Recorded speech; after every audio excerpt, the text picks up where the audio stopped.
It's not the end of the story. That's why I'm telling it, because on the way back, we're on an access road going back to the freeway. There are no other cars on the road. There are no other pedestrians, and there's nobody within distance that can see us. Suddenly, we're surrounded by 5 men on horses.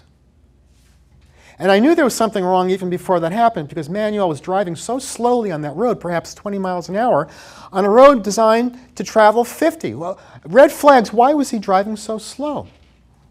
But I didn't connect the dots. Suddenly we're surrounded by these men on the horses, and each one of them has a gun. And they tell us to pull off the road and to park behind this giant boulder so no one would see us. This is an honest, true story. This really happened to me in Mexico, outside of Mexico City. So we're behind the boulder, 3 passengers and Manuel, and the lead bandit, we assumed he was the lead bandit, came up to the car and said we were carjacked. We were going to be held for ransom. And if our families didn't pay $50,000 apiece, we would be killed the next morning. Needless to say, my heart was pounding. I was perspiring like crazy. I was in a panic. I didn't know what to do. And I started to cry. I never cried. I didn't know what kind of reaction am I supposed to have to a situation like this. I was held for ransom. So suddenly, Manuel comes up to me and he slaps me in the face.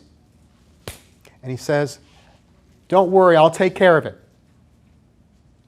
He goes out of the car and he goes to the lead bandit, and they negotiate back and forth. And I couldn't make it out. They were talking very quickly in Spanish and very softly, and all I could do was think, looking at the sun, "Lord, get me out of here. What should I do? What can I say? How I'll do anything." I prayed like I never did in my whole life before.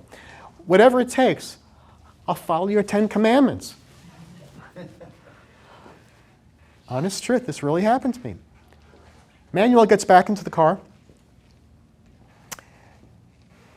and the gunmen are all on their horses, and they ride into the sunset. They're gone. Situation over. We get back onto the road, and Manuel's driving not 20 or 30 miles like he was driving before. We're going 65, 70.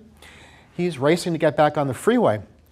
And he tells us as he's driving the taxi that as it turned out, that lead bandit was not a stranger.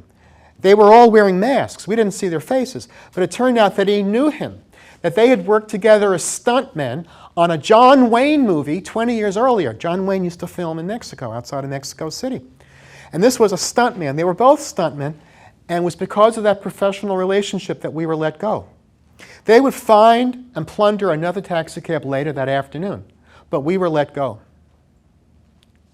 True story. We get back to the hotel. We thank him. We tip him.